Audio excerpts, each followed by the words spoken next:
As government's economic diversification efforts gathers momentum, operators in the agriculture sector position their operations to add value to the economy. We have a special report on our agriculture and economic prosperity of nations.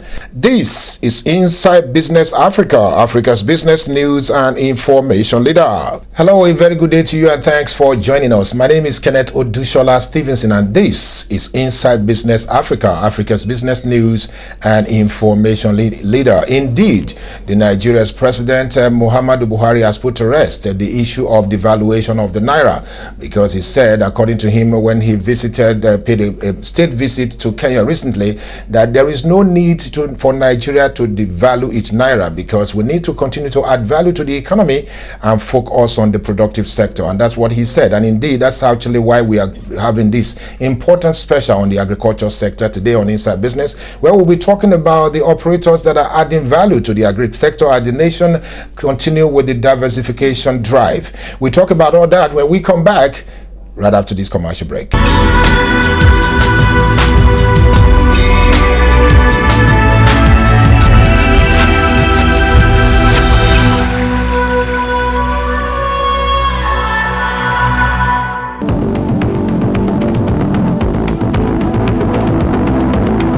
The Nigerian economy is set for diversification. Hence, the current budget that is being debated is actually hinges on the possibility of Nigeria relying less on oil. That's why you have less reliance on oil based on the current budget. And what other sector that is so key to developing or building the Nigerian economy other than the agriculture? And operators in this industry have been speaking about the efforts and the standardization position of many of them and what contributions they've been making to the sector.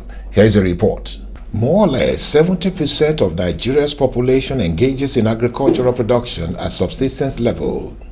However, much of the Nigerian economy since the discovery of oil is driven by oil. With the advent of oil, agriculture was relegated to the background, and despite this unfortunate situation, the sector remained and accounts for about 42% of the gross domestic product (GDP). Following the world food crisis and particularly the worsening food security situation in Africa, heads of states and government of Africa at the summit in Maputo in 2004 decided to provide a stronger political support to the Comprehensive Africa Agricultural Development Program, CAADP. Also, greater proportion of the population depend on the agricultural sector for their livelihood, and the rural economy is still basically agricultural. The role of the agricultural sector in the overall response of the Nigerian economy to reforms and adjustment policies is very important, because given its relatively large size, a large positive response to adjustment policies was expected as a means of improving the overall performance of the economy. Kaman yadda gwamnati take da buƙatar harkar noma, nan kasar muna farin ciki tunda muna harkar taki ne rani da damuna. All ba mu da wani season. Aikin Aliyuma Ventures gadan-gadan da na mallaki kamfani na nake mu'amala ta shekara 18 kenan. A baya kuma ina da shekara 10 zuwa 14 ina yin harkokin taki da waɗansu abokanan mu'amala ta da muke yi. Har ta kai cewar Allah ya sa kowa ya kama gabansa, kowa ya ci gaba da cikin harkoki kuma cikin rufin asiri.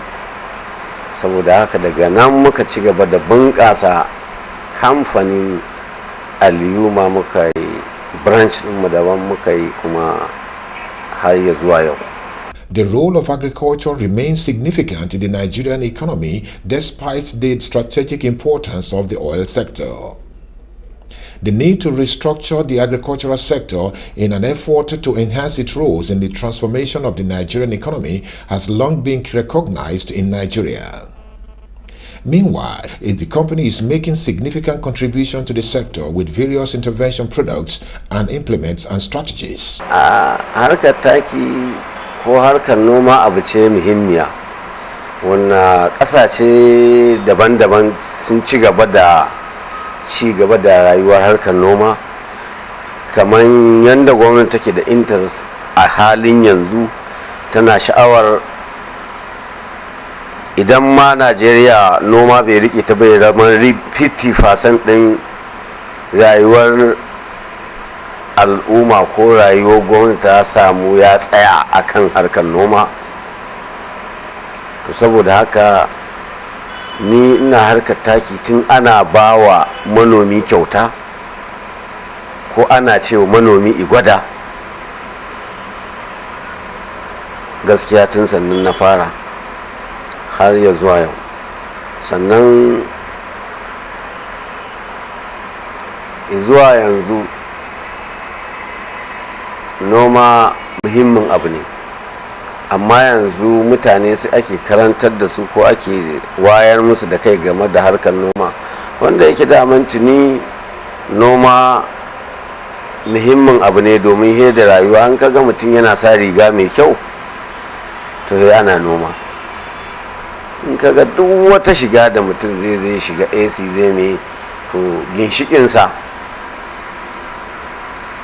noma, domin he ka ci kasha ka zauna lafiya.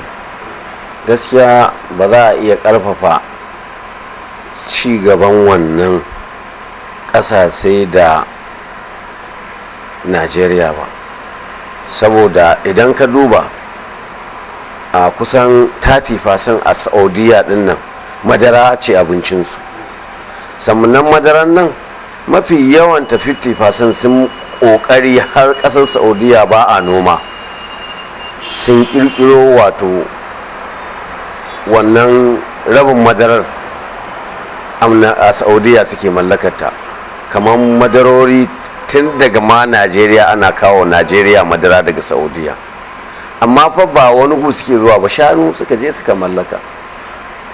Za ka ga Saudiya wani ta ɗau nauyin mutum ya yi gona ta ciyawa, ana ɗaukar ruwa ana kaiwa a zubar don ciyawoyin su rayu, sannan suna da injina su yanki ciyawar nan su baya mutane. To yanzu mu alhamdulillah Najeriya da mun ci gaba irin wannan, ai sai dai mu bai Saudiya madara, tunda mu ba sai an yi bayi ba, za mu mallaki ciyawar da za mu bai shanu misali.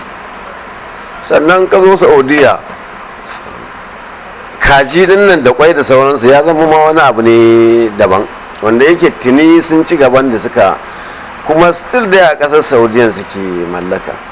Saboda gaskiya a halayyar mu kuma ta rayuwar dan adam da mu da su daban. Saboda haka batun za mu daɗe ba mu kama ƙasar Saudiya ba, saboda kulawarsu da abin da suka zo sa shi gaba. To amma har haka kowa da inda Allah ya tsare shi. Amma mu in ka duba misali, ana kawo mana kayayyakin gona da yawa daga duniya, wanda duk abin da yake tsiron da yake a duniya a Najeriya yana yi, ko ina ne.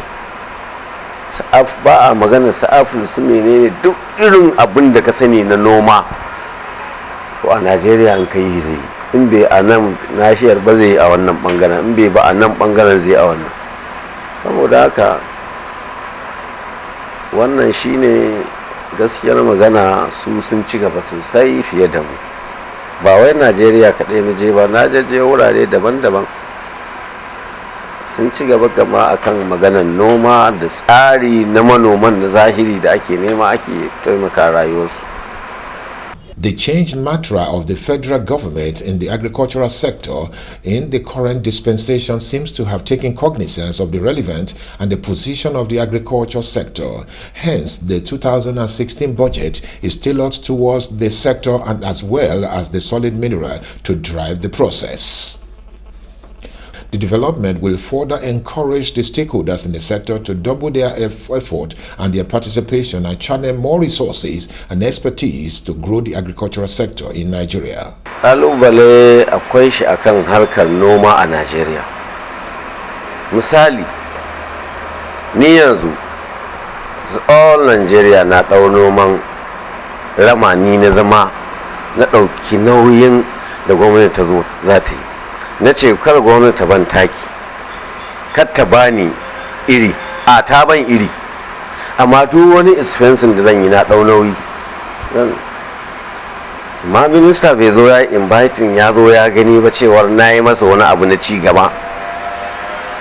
Sannan kalubalen Najeriya dole akwai shawarwari in gwamnati ta zo ta neme mu za mu bata yadda za a yi in Allah da ba za a samu sabataji ba, saboda mu mun faro daga ƙanana har mun hau sama akan maganar harkar gona, mun san da wannan.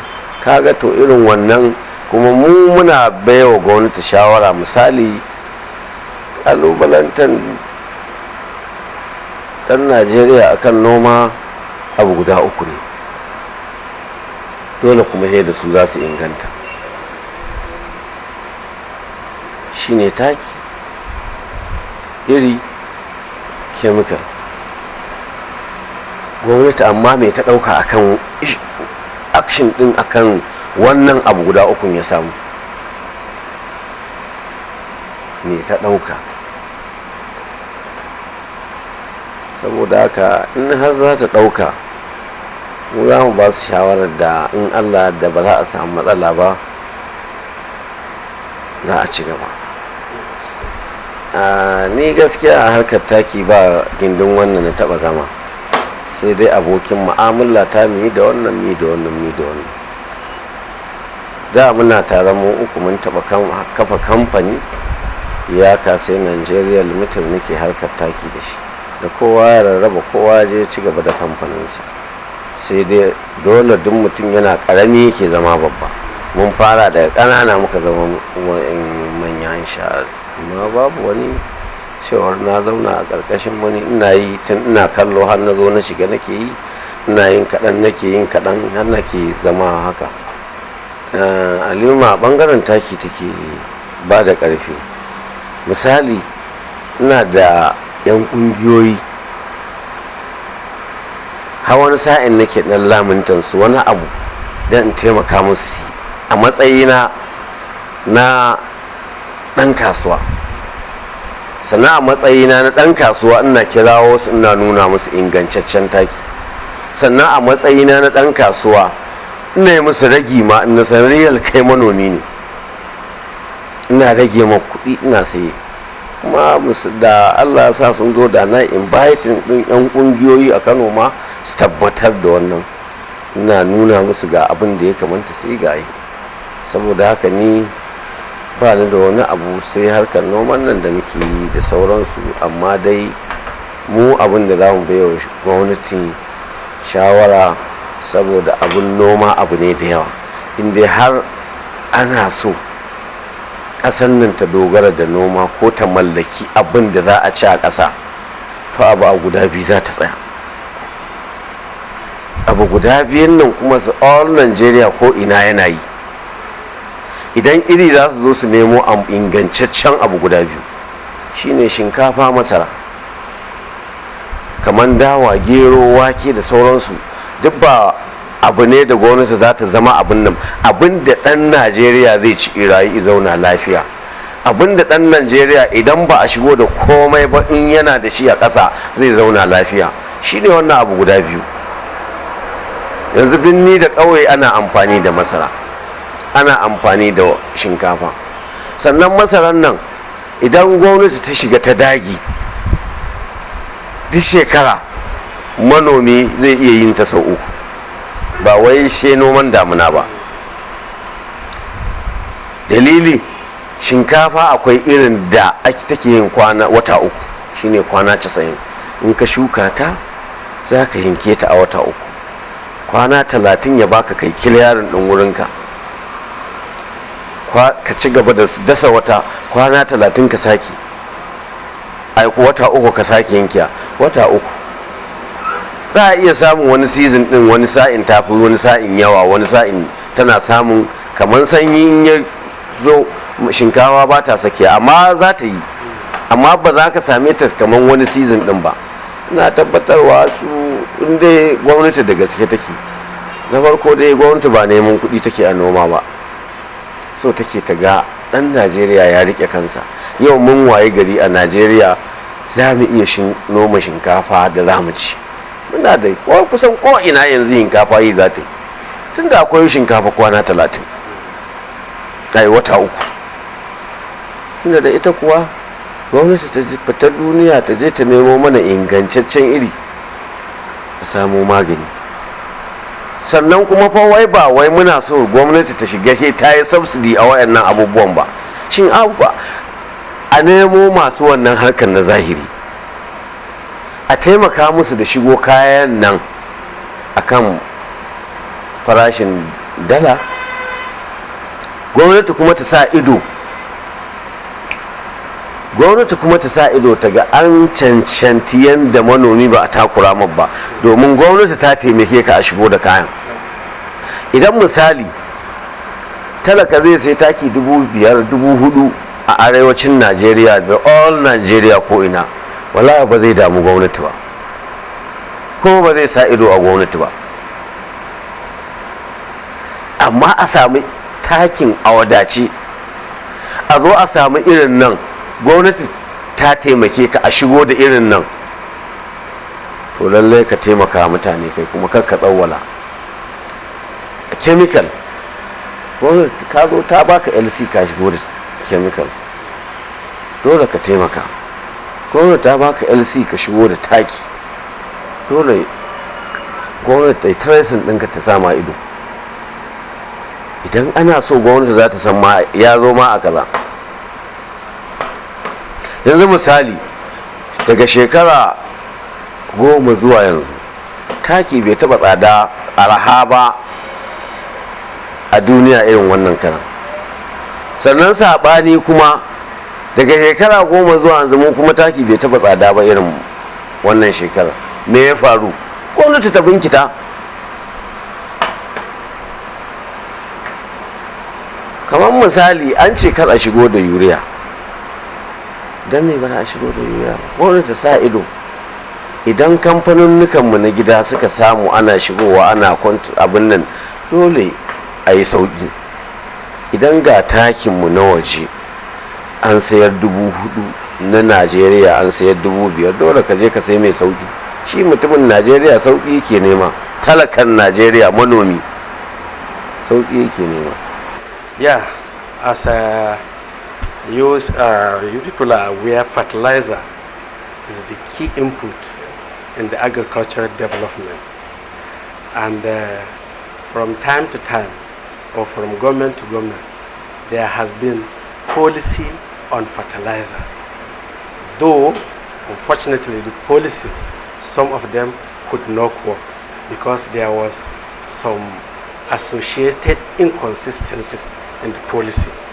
But however, it has tried, the government have tried to see that the fertilizer, being the key input to agriculture, or in a quest to develop agriculture, it has to intervene on a serious note on how to get fertilizer available to the average farmer. Yeah, as you can see here, there are a lot of different fertilizer. Some are single fertilizer, some are compound fertilizer. Like this one, we call it muriate of potash or simple potash. This is a component among the 3 nutrients that chemical fertilizer contain. We have NPK, which is a compound fertilizer. The N stands for nitrogen, the P stands for phosphorus, and the K, which is this one, stands for potassium. So each has a specific function to perform in the development of a plant. So this is the K of the fertilizer. This one, this is the nitrogen, which is the N. This, or otherwise we call it urea. Yeah, the function of urea in a plant, and it's a single fertilizer. It develops the chlorophyll affair of a fertilizer. That is, if you go to a farm, you see a plant looking greenish. So that is the work of the nitrogen, which is the urea. This is this is the phosphorus. We call it diammonium phosphate, DAP. So it is also the second after nitrogen, the phosphorus is the diammonium phosphate. It's a straight fertilizer. It's also a single fertilizer. It is known worldwide. It contains both nitrogen, a certain percentage of nitrogen, and the phosphorus. So it's developed the roots of a plant to go deep down to absorb the moisture and other nutrients for the plant to be developed. So these are all. Any other one is almost the same thing with all these three. So the principal component is nitrogen, phosphorus, and potassium, which are all of them, but of a different type.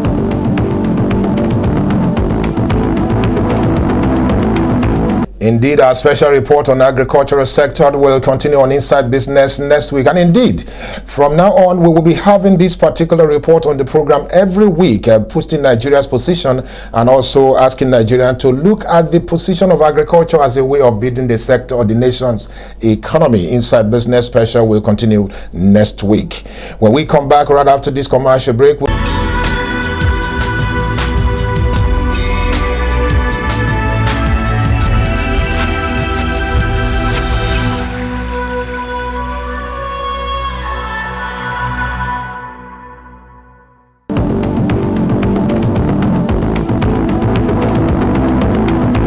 that's why most countries try to have a double taxation treaty, so that you have a treaty with this country that is okay, for this particular tax that has been taxed here will not be taxed here, or will be taxed at this particular rate. So that's the double taxation. You see, for example, it depends on which profession are you talking about. It's for example, in my farm, we are multidisciplinary farm. We have audit services. When you talk of audit, we have a statutory audit, that is, company must be audited based on what company and allied matters stipulated. Then you have internal audit, where that's been an outsource, and so company A says, instead of me getting an auditor inside, we want you to come and do our internal auditor for a particular period and fee. Then we have tax services, and tax, it's more, we have both personal income tax and corporate income tax, and within those you embedded with a lot of services within tax. You have what you can call planning, where you have something that you can call compliance services. Then we have consulting, where people ask me. Then we have something called business recovery and re-engineering. Business recovery services we have, which is like you find that it's either a business going down and say, look, come and help us to restructure a business, recover, or you help us to recover, you help us to be a receiver manager collecting debts. So we have different services we run.